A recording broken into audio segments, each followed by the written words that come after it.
1985 September 19 അയോധ്യയിലെ സരയൂ നദിക്കരയിൽ ഒരു ശവസംസ്കാര ചടങ്ങിനുള്ള ഒരുക്കങ്ങൾ നടക്കുകയാണ്. 90-നടുത്ത് പ്രായമുള്ള ഒരു വൃദ്ധന്റെ ത്രിവർണ പതാകയിൽ പൊതിഞ്ഞ ഭൗതിക ശരീരം ചിതയിലേക്ക് എടുത്ത് വെച്ചു കഴിഞ്ഞു. ചിതയ്ക്ക് തീ കൊളുത്തു മുൻപേ ദേഹി വേർപെട്ടു പോയ ആ ഭൗതിക ദേഹത്തെ പുതപ്പിച്ചിരുന്ന പതാക മാറ്റിക്കൊണ്ട് കൂടെ ഉണ്ടായിരുന്നവരൊരാൾ വിങ്ങിപ്പൊട്ടി. ആകെ 13 പേർ മാത്രമാണ് ഈ അന്ത്യയാത്ര കാണാൻ എത്തിയിരിക്കുന്നത്. അങ്ങ് ആരാണെന്ന് അറിഞ്ഞിരുന്നെങ്കിൽ 13 ലക്ഷം പേരെങ്കിലും ഇവിടെ എത്തിയേനെ. അല്പസമയത്തിനുള്ളിൽ ആ ചിതയിൽ നിന്നും തീജ്വാലകൾ ആകാശത്തേക്ക് ഉയരുവാൻ തുടങ്ങി. ഗുംനാമി ബാബ എന്ന അവധൂതന്റെ ദുരൂഹ ജീവിതത്തിന് അവിടെ അന്ത്യമാവുകയായിരുന്നു.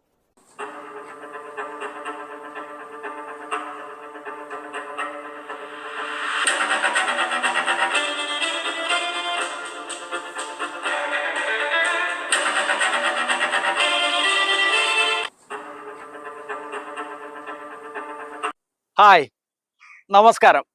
KRR വിഷനിലേക്ക് സ്വാഗതം. ഞാൻ KR രാജേഷ് കുമാർ. ഞാനിന്ന് നിങ്ങളെ കൂട്ടിക്കൊണ്ടു പോകുന്നത് നേതാജിയുടെ തിരോധാനം യാഥാർത്ഥ്യമെന്ത് എന്ന വീഡിയോയുടെ 2ാം ഭാഗത്തിലേക്കാണ്. ഈ വീഡിയോയുടെ 1ാം ഭാഗം കാണാത്തവർ അത് കണ്ടതിന് ശേഷം 2ാം ഭാഗം കാണണമെന്ന് വളരെ വിനയപൂർവ്വം ഓർമ്മിപ്പിച്ചുകൊണ്ട് എല്ലാ പ്രിയപ്പെട്ടവരെയും ഈ വീഡിയോയിലേക്ക് ഹാർദമായി സ്വാഗതം ചെയ്യുന്നു.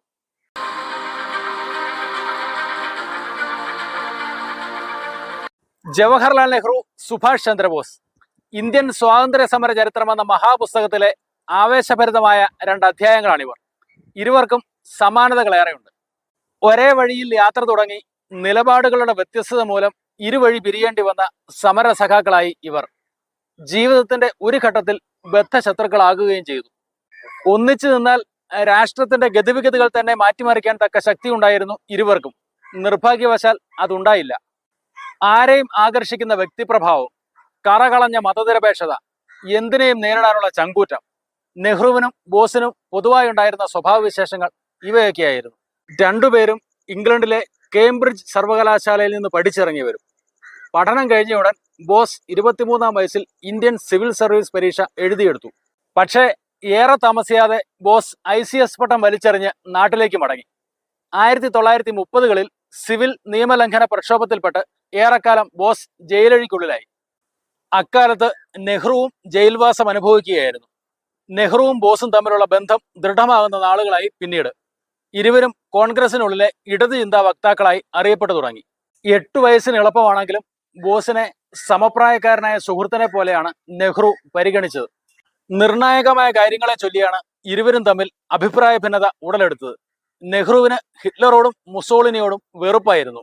ഇറ്റാലിയൻ ഏകാധിപതിയായ മുസോളിനിയുമായി കൂടിക്കാഴ്ച നടത്താൻ 1936 മാർച്ചിൽ നെഹ്റു വിസമ്മതം പ്രകടിപ്പിച്ചു.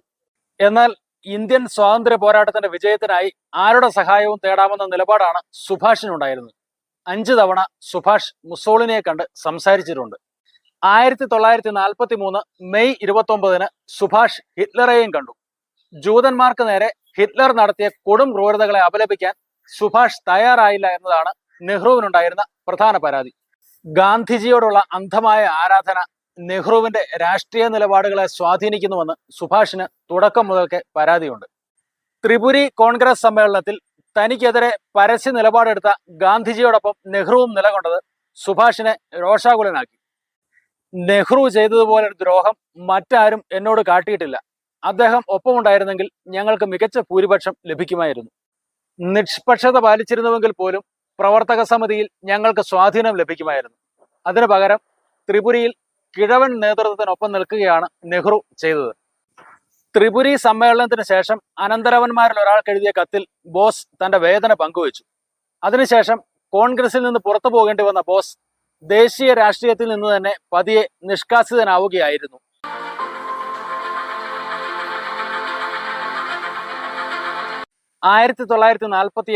ജനുവരി 29 ബർമീസ് തലസ്ഥാനമായ റങ്കൂണിലെ ഇന്ത്യൻ വംശജരാകെ ആഘോഷത്തിമിർപ്പിലായിരുന്നു. തങ്ങളുടെ പ്രിയപ്പെട്ട നേതാവും ആസാദ് ഹിന്ദ് എന്ന പേരിൽ അറിയപ്പെട്ടിരുന്ന പ്രവിശ്യ ഭരണകൂടത്തിന്റെ തലവനുമായിരുന്ന സുഭാഷ് ചന്ദ്രബോസിന്റെ 48-ാം പിറന്നാളായിരുന്നു അന്ന്. നേതാജിയോടുള്ള ആരാധനയുടെ തെളിവെന്ന പോലെ അവർ അദ്ദേഹത്തെ സ്വർണം കൊണ്ട് തുലാഭാരം നടത്തി. 80 കിലോ സ്വർണം വേണ്ടി വന്നു തുലാഭാരത്തിന്. അതടക്കം 2 കോടി രൂപയുടെ സംഭാവനകൾ ആ ആഴ്ച മാത്രം നേതാജി ഫണ്ടിലെത്തി. ചെല്ലുന്നിടത്തെല്ലാം നേതാജിയെ സ്വീകരിക്കാനെത്തുന്ന ആയിരക്കണക്കിന് ഇന്ത്യൻ വംശജർ അദ്ദേഹത്തിന് കൈയയച്ച് സംഭാവനകൾ നൽകാനും മടിച്ചില്ല. ഇന്ത്യൻ സ്വാതന്ത്ര്യത്തിന് വേണ്ടി പോരാട്ടം ശക്തമാക്കണമെന്ന വികാരോജ്വലമായ പ്രസംഗത്തിന് ശേഷം സുഭാഷ് ചന്ദ്രബോസ് യുദ്ധഫണ്ടിലേക്ക് ജനങ്ങളോട് സംഭാവന അഭ്യർത്ഥിക്കും. കേട്ടയുടൻ തന്നെ സ്ത്രീകളടക്കമുള്ളവർ വേദിയിലേക്ക് ഓടിക്കയറി തങ്ങളുടെ കഴുത്തിലും കൈകളിലുമുള്ള സ്വർണ്ണാഭരണങ്ങൾ ഊരി ബോസിനെ ഏൽപ്പിക്കുന്നത് പതിവ് കാഴ്ചയായി. റങ്കൂണിലെ പ്രമുഖ വ്യവസായി ഹബീബ് സാഹിബ് 1 കോടി രൂപ വിലയുള്ള സ്വത്തുവകകളാണ് നേതാജി ഫണ്ടിലേക്ക് നൽകിയത്. ഇങ്ങനെ ശേഖരിച്ച സ്വർണവും പണവുമെല്ലാം എവിടെ പോയി? നേതാജിയുടെ തിരോധാനം പോലെ തന്നെ ഉത്തരം കിട്ടാത്ത ചോദ്യമായി അവശേഷിക്കുകയാണ് അതിന്നും. വിമാനാപകട സമയത്ത് നേതാജിയുടെ പക്കലുണ്ടായിരുന്ന 6 പെട്ടികളിലായി ഈ സമ്പത്ത് മുഴുവൻ ഉണ്ടായിരുന്നുവെന്ന് എല്ലാവരും സമ്മതിക്കുന്നുണ്ട്.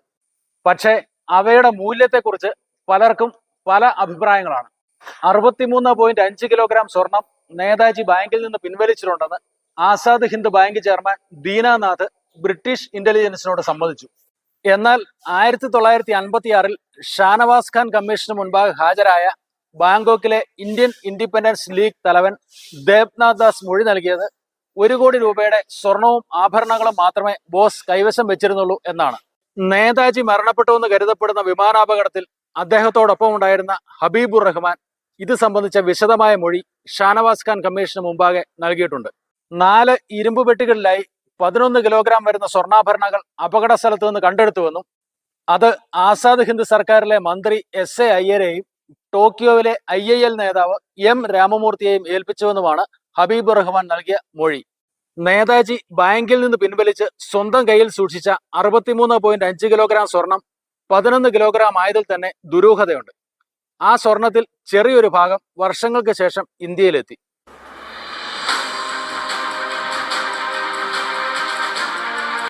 നേതാജിയുടെ തിരോധാനം നടന്നിട്ട് വർഷങ്ങൾ പിന്നിട്ടുവെങ്കിലും ഇക്കാര്യത്തിൽ അദ്ദേഹത്തിന്റെ ആരാധകർക്കും പൊതുജനങ്ങൾക്കും സംശയങ്ങൾ നീങ്ങിയിരുന്നില്ല. സ്വതന്ത്ര ഇന്ത്യയിൽ പുതുതായി ചുമതലയേറ്റ കേന്ദ്ര സർക്കാർ ആകട്ടെ ബോസ് തിരോധാനം അടഞ്ഞ അധ്യായമായാണ് കരുതിപ്പോകുന്നത്. ഇത് സംബന്ധിച്ച് യാതൊരു തുടരന്വേഷണങ്ങൾക്കും പ്രസക്തിയില്ലെന്ന് പ്രധാനമന്ത്രി ജവഹർലാൽ നെഹ്റു തന്നെ പലവട്ടം പാർലമെന്റിൽ പ്രസ്താവിച്ചു. അക്കാലത്ത് ലോക്സഭയുടെ ഓരോ സമ്മേളന വേളയിലും അംഗങ്ങൾ ബോസിന്റെ തിരോധാനത്തെക്കുറിച്ച് ചോദ്യങ്ങൾ ഉന്നയിച്ചിരുന്നുവെന്ന് പാർലമെന്റ് രേഖകൾ പരിശോധിച്ചാൽ മനസ്സിലാകും. പല ചോദ്യങ്ങൾക്കും സ്പീക്കർ അവതരണാനുമതി നിഷേധിക്കുകയും ചെയ്തിട്ടുണ്ട്. പല ഭാഗങ്ങളിൽ നിന്നുള്ള സമ്മർദ്ദങ്ങൾക്ക് വഴങ്ങി 1955 ഡിസംബർ 3 കേന്ദ്ര സർക്കാർ അന്വേഷണ കമ്മീഷനെ നിയോഗിച്ചു. മുൻ INA സമരപടൻ ഷാനവാസ് ഖാൻ, സുഭാഷ് ചന്ദ്രബോസിന്റെ മൂത്ത സഹോദരൻ സുരേഷ് ബോസ്, ICS ഓഫീസർ ശങ്കർ മൈത്ര എന്നിവരായിരുന്നു അന്വേഷണ കമ്മീഷൻ അംഗങ്ങൾ. INA വിട്ട ഷാനവാസ് ഖാൻ അപ്പോഴേക്കും കോൺഗ്രസിൽ ചേർന്ന് പ്രവർത്തിച്ചു തുടങ്ങിയിരുന്നു. ജപ്പാനും വിയറ്റ്നാമും തായ്വാനും അടക്കമുള്ള രാജ്യങ്ങളിലെ 67 പേരെ കമ്മീഷൻ വിസ്തരിച്ചു. നേതാജിയെ അപകട സ്ഥലത്ത് നിന്ന് എത്തിച്ച തായ്ഹോക്കുവിലെ നാൻമോൺ മിലിറ്ററി ആശുപത്രിയിലെ ഡോക്ടർ യോഷിമി, അവസാന യാത്രയിൽ നേതാജിയോടൊപ്പം ഉണ്ടായിരുന്ന INA സൈനികൻ ഹബീബുർ റഹ്മാൻ എന്നിവർ ഇതിൽപ്പെടുന്നു. ഷാനവാസ് ഖാന്റെയും ശങ്കർ മൈത്രയുടെയും പ്രവൃത്തികളെക്കുറിച്ച് കമ്മീഷനിലെ 3ാമത് അംഗമായിരുന്ന സുരേഷ് ബോസിന് കടുത്ത അഭിപ്രായ വ്യത്യാസങ്ങളുണ്ടായി. നേതാജി കൊല്ലപ്പെട്ടുവെന്ന സർക്കാർ നിലപാട് സാധൂകരിക്കുന്നതിനായുള്ള തെളിവുകൾ മാത്രം കണ്ടെത്താനാണ് ഇരുവരും ശ്രമിക്കുന്നതെന്ന് സുരേഷ് ആരോപിച്ചു. കമ്മീഷന്റെ അന്തിമ റിപ്പോർട്ട് സമർപ്പിക്കുന്നതിന് മുൻപ് തന്നെ നേതാജി കൊല്ലപ്പെട്ടതാണെന്ന് സ്ഥിരീകരിക്കുന്ന പത്രവാർത്തകൾ വന്നതും സുരേഷിനെ പ്രകോപിപ്പിച്ചു. ഇത്തരം വാർത്തകൾക്ക് പിന്നിൽ ഷാനവാസ് ഖാൻ ആണെന്നായിരുന്നു അദ്ദേഹത്തിന്റെ ആരോപണം. വിമാനാപകടമുണ്ടായ തായ്വാനിലെ ഫോർമോസ പ്രവിശ്യ സന്ദർശിക്കാനുള്ള കമ്മീഷൻ നീക്കം കേന്ദ്ര സർക്കാർ തടയുകയും ചെയ്തു. തായ്വാനുമായി നയതന്ത്ര ബന്ധമില്ലാത്ത സ്ഥിതിക്ക് അവിടേക്ക് പോകുന്നത് അനാവശ്യമായ ബുദ്ധിമുട്ടുകൾ സൃഷ്ടിക്കുമെന്നായിരുന്നു കേന്ദ്രത്തിന്റെ വാദം. 1956 ജൂലൈ 10 ന്യൂഡൽഹിയിൽ കമ്മീഷനിലെ അംഗങ്ങൾ അന്തിമ റിപ്പോർട്ടുണ്ടാക്കാനായി കൂടി. ഓരോ അംഗങ്ങളും തങ്ങളുടെ കണ്ടെത്തലുകളും വാദഗതികളും അവതരിപ്പിച്ചു. നേതാജി മരിച്ചുവെന്ന കാര്യത്തിൽ സംശയമില്ലെന്ന് തെളിവുകൾ സഹിതം ഷാനവാസും ശങ്കർ മൈത്രയും സമർത്ഥിച്ചപ്പോൾ അത്തരമൊരു വിമാനാപകടമേ നടന്നിട്ടില്ലെന്ന നിലപാടാണ് തനിക്കുള്ളതെന്ന് സുരേഷ് ബോസ് പറഞ്ഞു. ഷാനവാസും ശങ്കർ മൈത്രയും ഉന്നയിച്ച വാദങ്ങളിലെ വൈരുദ്ധ്യങ്ങൾ ഓരോന്നായി സുരേഷ് ചൂണ്ടിക്കാട്ടുകയും ചെയ്തു. അങ്ങനെയെങ്കിൽ എതിർപ്പുകൾ വ്യക്തമാക്കിക്കൊണ്ട് വിയോജനക്കുറിപ്പ് നൽകാൻ ഷാനവാസ് സുരേഷിനോട് നിർദ്ദേശിച്ചു. വിയോജനക്കുറിപ്പ് തയ്യാറാക്കുന്നതിനായി കമ്മീഷന് മുൻപാകെ ഇതുവരെ ലഭിച്ച മൊഴികളുടെയും ഫോട്ടോഗ്രാഫുകളുടെയും പകർപ്പ് സുരേഷ് ബോസ് ആവശ്യപ്പെട്ടു. 1956 ജൂലൈ 16 നേതാജി അന്വേഷണ കമ്മീഷനിലെ അംഗങ്ങളുടെ അവസാന ഔദ്യോഗിക കൂടിക്കാഴ്ച നടന്നത് അന്നാണ്. സുരേഷ് ആവശ്യപ്പെട്ട ഒരു രേഖകളും നൽകാനാവില്ലെന്ന് ഷാനവാസ് ഖാൻ തീർത്തു പറഞ്ഞു. ഇരുവരും തമ്മിൽ രൂക്ഷമായ വാഗ്വാദമായി. ഒടുവിൽ സുരേഷിനോട് ഇറങ്ങിപ്പോകാൻ ആവശ്യപ്പെട്ട ഷാനവാസ് ഖാൻ സ്വന്തം നിലയ്ക്ക് അന്വേഷണ റിപ്പോർട്ട് സർക്കാരിന് സമർപ്പിക്കുമെന്നും പ്രഖ്യാപിച്ചു. 1956 ഓഗസ്റ്റ് 3 ഷാനവാസ് ഖാൻ തന്റെ അന്വേഷണ റിപ്പോർട്ട് സർക്കാരിന് കൈമാറി. നേതാജി കൊല്ലപ്പെട്ടുവെന്നും ജപ്പാനിലെ റങ്കോജി ബുദ്ധക്ഷേത്രത്തിൽ സൂക്ഷിച്ചിരിക്കുന്ന ചിതാഭസ്മം അദ്ദേഹത്തിന്റെ തന്നെയാണെന്നും അസന്ദിഗ്ധമായി പ്രഖ്യാപിക്കുന്നതായിരുന്നു റിപ്പോർട്ട്. സെപ്റ്റംബർ 9 ചേർന്ന ക്യാബിനറ്റ് യോഗം റിപ്പോർട്ട് അംഗീകരിച്ചു. 2 ദിവസത്തിന് ശേഷം പ്രധാനമന്ത്രി റിപ്പോർട്ട് പാർലമെന്റിന്റെ മേശപ്പുറത്ത് വയ്ക്കുകയും ചെയ്തു. നേതാജി കൊല്ലപ്പെട്ടതായി തെളിഞ്ഞുവെന്ന് പിറ്റേ ദിവസം ഇറങ്ങിയ ദേശീയ പത്രങ്ങളിലെല്ലാം വമ്പൻ തലക്കെട്ടുകൾ വന്നു. സുരേഷ് ബോസ് ആകട്ടെ 181 പേജുള്ള വിയോജനക്കുറിപ്പ് സ്വന്തം ചെലവിൽ പ്രസിദ്ധീകരിച്ച് ജനങ്ങൾക്ക് വിതരണം ചെയ്തു. ഷാനവാസ് ഖാൻ കമ്മിറ്റിയുടെ റിപ്പോർട്ടിന് പൊതുസമൂഹത്തിൽ വലിയ സ്വീകാര്യതയൊന്നും ലഭിച്ചില്ല. അല്പകാലം കഴിഞ്ഞപ്പോൾ നെഹ്റു ഷാനവാസ് ഖാന് കേന്ദ്ര സഹമന്ത്രി സ്ഥാനം കൂടി നൽകിയതോടെ അത് ബോസിന്റെ മരണം സ്ഥിരീകരിച്ചതിനുള്ള കൈക്കൂലിയാണെന്ന് പലരും വിമർശനമുയർത്തി.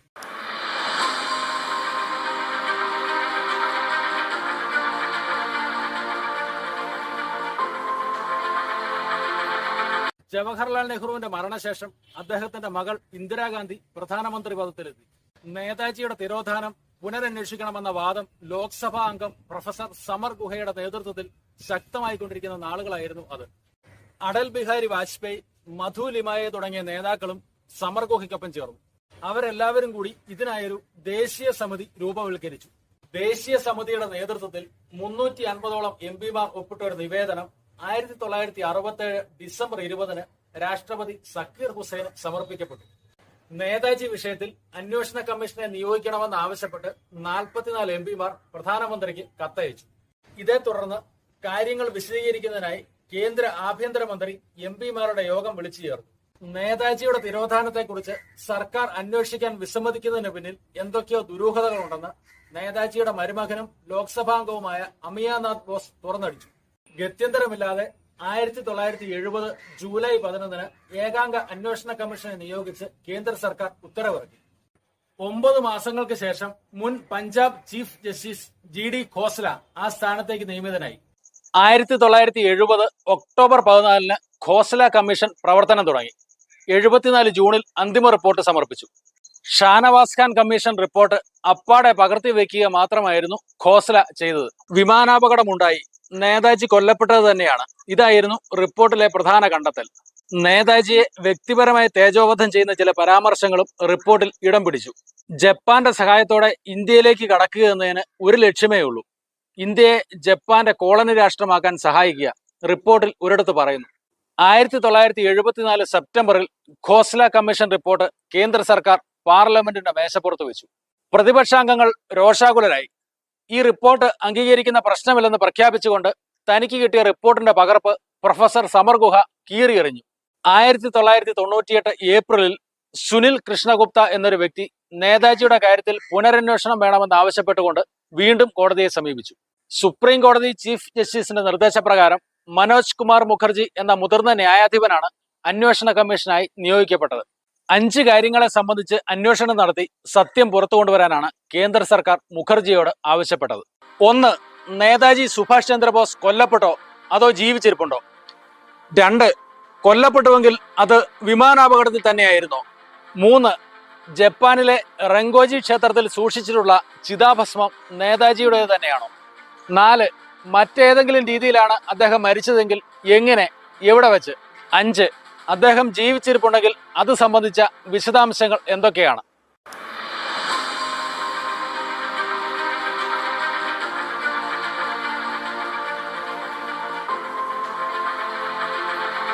INA വനിതാ വിഭാഗത്തിന്റെ ക്യാപ്റ്റനും മലയാളിയുമായ ക്യാപ്റ്റൻ ലക്ഷ്മി, അന്നത്തെ പ്രതിരോധ മന്ത്രിയും പിന്നീട് രാഷ്ട്രപതിയുമായ പ്രണബ് മുഖർജി, മുൻ കേന്ദ്രമന്ത്രി നട്വർ സിംഗ്, നേതാജിയെ അവസാനമായി ശുശ്രൂഷിച്ച ഡോക്ടർ തന്യോഷി യോഷിമി തുടങ്ങിയ പല പ്രമുഖരെയും മുഖർജി കമ്മീഷൻ വിസ്തരിച്ചിരുന്നു. 2001 ജൂൺ 4 ലക്നൌവിലെ സർക്യൂട്ട് ഹൗസിൽ നടന്ന മുഖർജി കമ്മീഷൻ സിറ്റിംഗിന് മുമ്പ് ഹാജരായ ക്യാപ്റ്റൻ ലക്ഷ്മി വിശദമായ മൊഴി തന്നെ നൽകി. തുടക്കത്തിൽ ബോസ് തിരോധാനത്തെക്കുറിച്ച് ഒന്നും അറിയില്ലെന്ന് പറഞ്ഞു തുടങ്ങിയ ക്യാപ്റ്റൻ ലക്ഷ്മി കമ്മീഷനോടൊപ്പമുണ്ടായിരുന്ന ഗവേഷകൻ VP സേനിയുടെ തുടരെയുള്ള ചോദ്യങ്ങൾക്ക് മുൻപിൽ സത്യം തുറന്നു പറഞ്ഞു തുടങ്ങി. 8 വർഷങ്ങൾക്ക് മുൻപ് ലക്ഷ്മി തനിക്ക് അനുവദിച്ച അഭിമുഖത്തിന്റെ വീഡിയോ ടേപ്പുമായാണ് സേനി സിറ്റിംഗിന് വന്നത്. നേതാജി റഷ്യയിലേക്ക് കടന്നതാണെന്നും 1945 ശേഷവും അദ്ദേഹം ജീവിച്ചിരുന്നതായി തനിക്ക് അറിയാമെന്നുമൊക്കെ ലക്ഷ്മി അഭിമുഖത്തിൽ വെളിപ്പെടുത്തിയിരുന്നു. വിഭജനം പൂർത്തിയാകുന്നതുവരെ ബോസിനെ ഇന്ത്യയിലേക്ക് തിരിച്ചു വരാൻ അനുവദിക്കരുതെന്ന് ആവശ്യപ്പെട്ട് നെഹ്റു മൗണ്ട് ബാറ്റന് കത്തയച്ച കാര്യവും അതിനായി രാജ്യാന്തര തലത്തിൽ ഗൂഢാലോചന നടന്ന കാര്യവുമെല്ലാം ലക്ഷ്മി അഭിമുഖത്തിൽ പറയുന്നുണ്ട്. മറ്റൊരു പ്രധാനപ്പെട്ട കാര്യം കൂടി ലക്ഷ്മി സേനയുമായി പങ്കുവച്ചിരുന്നു. രണ്ടാം ലോകമഹായുദ്ധത്തിന് ശേഷം തന്നെ ചോദ്യം ചെയ്യാനെത്തിയ ബ്രിട്ടീഷ് ഇന്റലിജൻസ് ഉദ്യോഗസ്ഥൻ ബോസിനെ പോലെയുള്ള ഒരാളെ തങ്ങൾ റഷ്യൻ അതിർത്തി വരെ പിന്തുടർന്നിരുന്നു എന്ന് സമ്മതിച്ച കാര്യമാണത്. ക്യാപ്റ്റൻ ലക്ഷ്മിയുടെ സാന്നിധ്യത്തിൽ അഭിമുഖത്തിന്റെ വീഡിയോ ടേപ്പ് മുഴുവൻ കണ്ടു തീർത്ത ശേഷം ജസ്റ്റിസ് മുഖർജി നിർണായകമായ ഒരു ചോദ്യം ലക്ഷ്മിയോട് ചോദിച്ചു. വീഡിയോയിലെ അഭിമുഖത്തിൽ പറഞ്ഞ കാര്യങ്ങളെല്ലാം ഉത്തമ ബോധ്യത്തിൽ തന്നെ പറഞ്ഞതോ അതോ നാക്കുപിഴയോ? ഉത്തമ ബോധ്യത്തിൽ പറഞ്ഞതാണെന്ന് ലക്ഷ്മി മറുപടി നൽകി.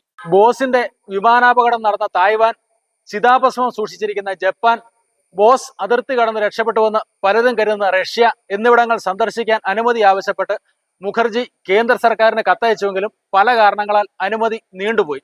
ബോസിന്റെ ശവസംസ്കാരം നടന്നതായി പറയപ്പെടുന്ന തായ്പേ സിറ്റിയിലെ പൊതുശ്മശാന ഓഫീസിലെത്തിയ മുഖർജി 1945 ശവസംസ്കാര രേഖകൾ ആവശ്യപ്പെട്ടു. 1945 ഓഗസ്റ്റ് 17-നും 27-നും ഇടയ്ക്ക് 273 പേരെ ആ ശ്മശാനത്തിൽ ദഹിപ്പിച്ചിട്ടുണ്ട്. അവരുടെ എല്ലാം പേരുകൾ അന്നത്തെ രജിസ്റ്ററിൽ രേഖപ്പെടുത്തിയിട്ടുണ്ട്. ആ പേരുകളിൽ സുഭാഷ് ചന്ദ്രബോസിന്റെയോ ബോസിനൊപ്പം ഉണ്ടായിരുന്ന ജനറൽ ഷിദേയിയുടെയോ പൈലറ്റ് വാറണ്ട് ഓഫീസർ ആയോഗിയുടെയോ അസോസിയേറ്റ് പൈലറ്റ് മേജർ തൈക്കസാവയുടെയോ പേരുകൾ ഉണ്ടായിരുന്നില്ല. ബോസ് മരണപ്പെട്ടുവെന്ന് കരുതുന്ന ദിവസങ്ങളിൽ ഇഷിറോ ഒക്യൂറ എന്ന ജപ്പാൻ പട്ടാളക്കാരന്റെ ശവസംസ്കാരം മാത്രമാണ് അവിടെ നടന്നിട്ടുള്ളത്. തുടർന്ന് ബോസിന് മരണ സർട്ടിഫിക്കറ്റ് എഴുതിയ ഡോക്ടർ തന്യോഷി യോഷിമിയെ കണ്ട മുഖർജി അന്ന് നടന്ന കാര്യങ്ങളെക്കുറിച്ച് വിശദമായി ചോദിച്ചറിഞ്ഞു. അപകടത്തിൽ ഗുരുതരമായി പൊള്ളലേറ്റതാണ് ബോസിന്റെ മരണകാരണമെന്നും ചന്ദ്രബോസ് എന്ന പേരിൽ തന്നെയാണ് താൻ മരണ സർട്ടിഫിക്കറ്റ് തയ്യാറാക്കിയതെന്നും യോഷിമി ആണയിട്ട് പറഞ്ഞു. ഡോക്ടർ മരണ സർട്ടിഫിക്കറ്റ് തയ്യാറാക്കിയ ശേഷമുള്ള തായ്വാനിലെ നടപടിക്രമങ്ങൾ എന്തൊക്കെയാണെന്ന് മുഖർജി അന്വേഷിച്ച് കണ്ടെത്തി. മരണ സർട്ടിഫിക്കറ്റുമായി മുനിസിപ്പൽ ബ്യൂറോയെ സമീപിച്ച് ശവസംസ്കാര പെർമിറ്റ് നേടണം. പെർമിറ്റിൽ മരിച്ചയാളുടെ ജനന മരണ തീയതി, മരിച്ച സമയം, മരണകാരണം എന്നിവ രേഖപ്പെടുത്തിയിട്ടുണ്ടാകും. ശവസംസ്കാര പെർമിറ്റുമായി ശ്മശാനം ഓഫീസിലെത്തി അവിടുത്തെ രജിസ്റ്ററിലും ഈ വിവരങ്ങളെല്ലാം ചേർത്ത ശേഷമേ ശവസംസ്കാരം നടക്കുകയുള്ളൂ.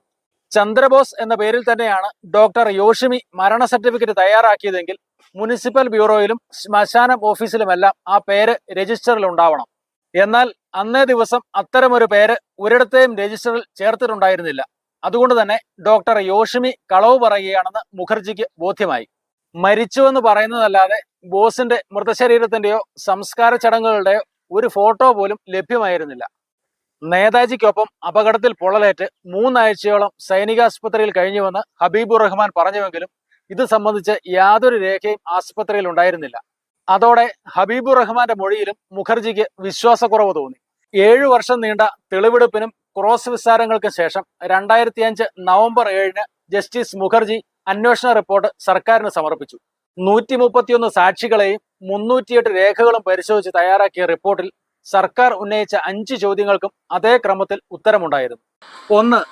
നേതാജി സുഭാഷ് ചന്ദ്രബോസ് മരണപ്പെട്ടിരിക്കുന്നു. 2. ആരോപിക്കുന്നത് പോലെ വിമാനാപകടത്തിലല്ല അദ്ദേഹം മരണമടഞ്ഞത്. 3. ജപ്പാനിലെ റങ്കോജി ബുദ്ധക്ഷേത്രത്തിൽ സൂക്ഷിച്ചിരിക്കുന്ന ചിതാഭസ്മം നേതാജിയുടേതല്ല. 4. മതിയായ തെളിവുകൾ ലഭിക്കാത്തതിനാൽ ഈ ചോദ്യത്തിന് ഉത്തരം നൽകാനാവില്ല. 5. ഈ ചോദ്യത്തിന് ആദ്യം തന്നെ ഉത്തരം നൽകി കഴിഞ്ഞതാണ്. റിപ്പോർട്ട് ലഭിച്ച് 6-ാം മാസം 2006 മെയ് 17-ന് കേന്ദ്ര സർക്കാർ അത് പാർലമെന്റിന്റെ മേശപ്പുറത്ത് വെച്ചു. കമ്മീഷന്റെ കണ്ടെത്തലുകളെ അപ്പാടെ നിരാകരിച്ചുകൊണ്ട് അത് തള്ളിക്കളയുകയാണ് കേന്ദ്ര സർക്കാർ ചെയ്തത്. റിപ്പോർട്ടിൽ പറയുന്ന കാര്യങ്ങൾക്ക് വസ്തുതകളുടെയും രേഖകളുടെയും പിൻബലമില്ലെന്നായിരുന്നു സർക്കാരിന്റെ വാദം.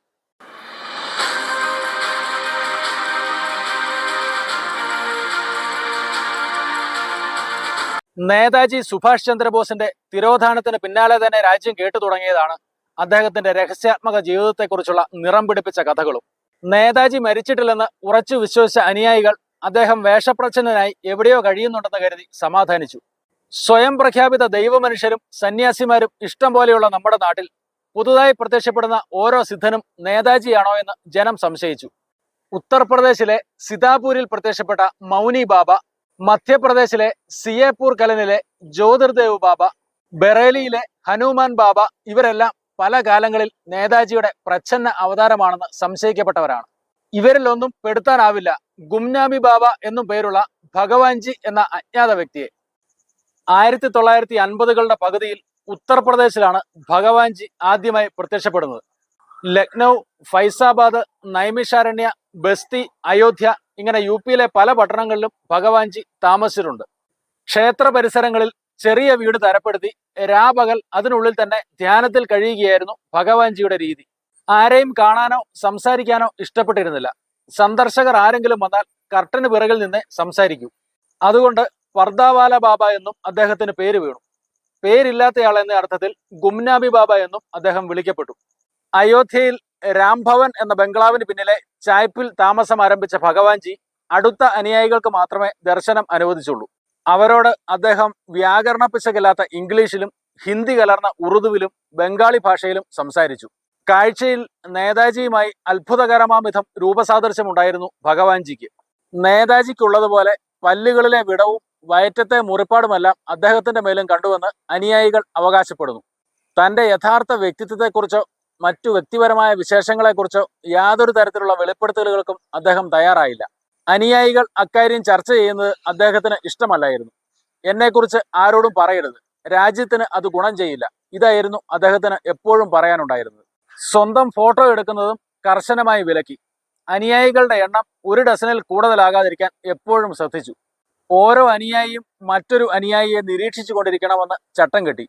ആരെങ്കിലും രഹസ്യം ലംഘിച്ചുവെന്ന് കണ്ടാൽ പിന്നീട് ഒരിക്കലും ഭഗവാൻജി അയാളെ അടുപ്പിക്കില്ല. താൻ നേതാജി സുഭാഷ് ചന്ദ്രബോസ് തന്നെയാണെന്ന് ഒരിക്കലും ഭഗവാൻജി അവകാശപ്പെട്ടിരുന്നില്ല. മരിച്ച മനുഷ്യൻ എന്നാണ് അദ്ദേഹം സ്വയം വിശേഷിപ്പിച്ചിരുന്നത്.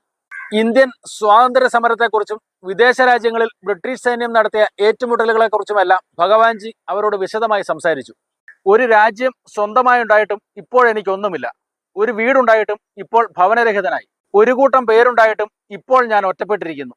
ഒരിക്കൽ ഭഗവാൻജി ഇങ്ങനെ പറഞ്ഞുവെന്ന് ദീർഘകാലം അദ്ദേഹത്തോടൊപ്പം ഉണ്ടായിരുന്ന ഡോക്ടർ പ്രിയവർത് ബാനർജി അനുസ്മരിച്ചു. പഞ്ചാബിലെ ഖലിസ്ഥാൻ തീവ്രവാദത്തെക്കുറിച്ചും ബംഗ്ലാദേശിലെ ഭരണഘടനാ പ്രതിസന്ധിയെക്കുറിച്ചുമെല്ലാം ഭഗവാൻജി സംസാരിച്ചു. ഗാന്ധി, നെഹ്റു, ജിന്ന, ആസാദ് എന്നീ ചരിത്ര പുരുഷന്മാരെ അടുത്തു പരിചയമുള്ള സുഹൃത്തുക്കളെ പോലെയാണ് സംഭാഷണങ്ങളിൽ പരാമർശിക്കാറ്.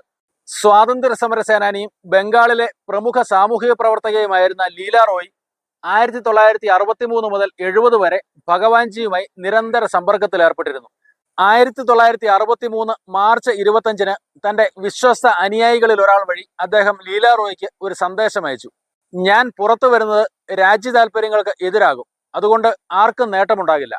1970-ൽ ലീല റോയ് അന്തരിച്ചപ്പോൾ അവരുടെ കുടുംബത്തിന് ഭഗവാൻജി സ്വന്തം കൈപ്പടയിൽ ഒരു അനുശോചന സന്ദേശം എഴുതി അയച്ചു. സുഭാഷ് ചന്ദ്രബോസിന്റെ കൈപ്പടയുമായി അത്ഭുതകരമായ സാദൃശ്യമുണ്ടായിരുന്നു അതിനെന്ന് പിന്നീട് തെളിഞ്ഞു. 1985-ൽ ഭഗവാൻജിയുടെ മരണത്തോടെയാണ് അദ്ദേഹം തന്നെയാണ് ബോസ് എന്ന സിദ്ധാന്തം ദേശീയ തലത്തിൽ ചർച്ചയായത്. നോർത്തേൺ ഇന്ത്യ പത്രികയിലെ 3 പത്രപ്രവർത്തകർ ചേർന്ന് ആഴ്ചകൾ നീളുന്ന അന്വേഷണം ഇതേക്കുറിച്ച് നടത്തി. നിർമ്മൽ നിബേഡോൺ, VN അറോറ, സയ്യിദ് കൗസർ ഹുസൈൻ എന്നിവരായിരുന്നു അവർ. അന്വേഷണത്തിനൊടുവിൽ ഇവർ പ്രസിദ്ധീകരിച്ച വാർത്താ പരമ്പരയിൽ നേതാജി തന്നെയാണ് ഭഗവാൻജി എന്ന് അർത്ഥശങ്കയ്ക്കിടയില്ലാത്ത വിധത്തിൽ അവർ വ്യക്തമാക്കി. നേതാജിയുടെ തിരോധാനത്തെക്കുറിച്ച് ഏറ്റവും ഒടുവിൽ അന്വേഷിച്ച മുഖർജി കമ്മീഷൻ ഭഗവാൻജിയെക്കുറിച്ചും വിശദമായി പഠിച്ചു. കൂടുതൽ അന്വേഷണങ്ങൾക്കായി ഭഗവാൻജിയുടേതായി സൂക്ഷിക്കപ്പെട്ട വസ്തുക്കളും അദ്ദേഹം പരിശോധിച്ചു. ഇവയ്ക്കിടയിൽ നിന്ന് ഒരു തീപ്പെട്ടിയിൽ സൂക്ഷിക്കപ്പെട്ട പല്ല് അദ്ദേഹത്തിന്റെ ശ്രദ്ധയിൽപ്പെട്ടു. ഭഗവാൻജിയുടേതെന്ന് കരുതുന്ന ആ പല്ല് അദ്ദേഹം DNA പരിശോധനയ്ക്ക് അയച്ചു. സുഭാഷ് ചന്ദ്രബോസിന്റെ ബന്ധുക്കളിൽ നിന്നെടുത്ത DNA സാമ്പിളുമായി ഒത്തുനോക്കിയപ്പോൾ ഫലം ഒത്തുവന്നില്ല. ഭഗവാൻജിയുടെ കൈപ്പട ബോസിന്റേതാണോ എന്നറിയാൻ 2 വിദഗ്ധരെ മുഖർജി കമ്മീഷൻ ചുമതലയേൽപ്പിച്ചു. ഒരാൾ കൈപ്പട ബോസിന്റേത് തന്നെയാണെന്ന് തറപ്പിച്ചു പറഞ്ഞപ്പോൾ 2 കൈപ്പടകൾ തമ്മിൽ വ്യത്യാസമുണ്ടെന്നായിരുന്നു രണ്ടാമത്തെ ആളുടെ തീർപ്പ്. ഇക്കാരണങ്ങൾ കൊണ്ട് ഭഗവാൻജി സുഭാഷ് ചന്ദ്രബോസ് അല്ലെന്ന നിഗമനത്തിലെത്തുകയാണ് മുഖർജി ചെയ്തത്. സർക്കാരിന് അദ്ദേഹം സമർപ്പിച്ച അന്തിമ റിപ്പോർട്ടിലും ഇക്കാര്യങ്ങൾ വ്യക്തമാക്കി. എന്നാൽ 2010-ൽ നടത്തിയ ഒരു വെളിപ്പെടുത്തലിലൂടെ ജസ്റ്റിസ് മുഖർജി തന്നെ സ്വന്തം നിഗമനത്തെ തള്ളിക്കളഞ്ഞു. ഡോക്യുമെന്ററി സംവിധായകൻ അംലാൻ ഘോഷിന് നൽകിയ അഭിമുഖത്തിൽ നേതാജി തന്നെയാണ് ഭഗവാൻജി എന്ന കാര്യത്തിൽ തനിക്ക് 100% ഉറപ്പാണെന്നായിരുന്നു അദ്ദേഹം പറഞ്ഞത്. സർക്കാരിന്റെയും ബോസ് കുടുംബത്തിന്റെയും നിസ്സഹകരണം മൂലം ഇത് തെളിയിക്കാൻ തനിക്ക് സാധിച്ചില്ലെന്നും അതുകൊണ്ടാണ് നേതാജി അല്ല ഭഗവാൻജി എന്ന് അന്വേഷണ റിപ്പോർട്ടിൽ രേഖപ്പെടുത്തിയതെന്നും അദ്ദേഹം വ്യക്തമാക്കി. ബോസ് തിരോധാനത്തെ സംബന്ധിച്ച് ഇനി എന്തെങ്കിലും അറിയണമെങ്കിൽ കേന്ദ്ര സർക്കാർ തന്നെ മുൻകൈ എടുക്കണം. ബോസിനെ സംബന്ധിച്ച രഹസ്യ വിവരങ്ങളെല്ലാം ഉൾക്കൊള്ളുന്ന 100-ലേറെ ഫയലുകൾ സർക്കാരിന്റെ പക്കലുണ്ട്. 70 വർഷങ്ങളോളം ഇരുട്ടിൽ കഴിഞ്ഞ ആ പരമരഹസ്യ ഫയലുകൾ ഇനിയെങ്കിലും വെളിച്ചം കാണുമോ? ഇങ്ങനെ രഹസ്യമാക്കി വെച്ച ഫയലുകളിലൊന്ന് ഈയിടെ പുറത്തു വന്നു. നേതാജിയുടെ കുടുംബത്തെ 20 വർഷത്തോളം കേന്ദ്ര സർക്കാർ നിരീക്ഷിച്ചു വന്ന നിർണായക വിവരം പുറത്തു വന്നത് ആ ഫയലിലൂടെയാണ്. ആ വെളിപ്പെടുത്തലുകൾ ഉണ്ടാക്കിയ വിവാദങ്ങൾ ചില്ലറയല്ല. ഒരു ഫയൽ പുറത്തു വന്നപ്പോൾ ഇതാണ് സ്ഥിതിയെങ്കിൽ ഈ ഫയലുകൾ മുഴുവൻ വെളിച്ചം കണ്ടാൽ ദേശീയ രാഷ്ട്രീയത്തിൽ വൻ കോളിളക്കം സൃഷ്ടിക്കുമെന്ന് ഉറപ്പാണ്. അത്തരമൊരു വെളിപ്പെടുത്തലിന് വഴിയൊരുക്കുമോ കേന്ദ്ര സർക്കാർ എന്നാണ് ഏവരും കാണാൻ കാത്തിരിക്കുന്നത്.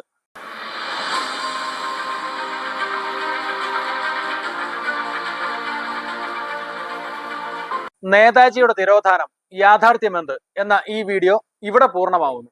വീണ്ടും ഇതുപോലെ തന്നെ മറ്റൊരു വിഷയവുമായി നിങ്ങളുടെ മുൻപിലെത്തുന്നത് വരെ എല്ലാ പ്രിയപ്പെട്ടവർക്കും നന്മകൾ നേരുന്നു. വീണ്ടും സന്ധിക്കും വരെ വണക്കം.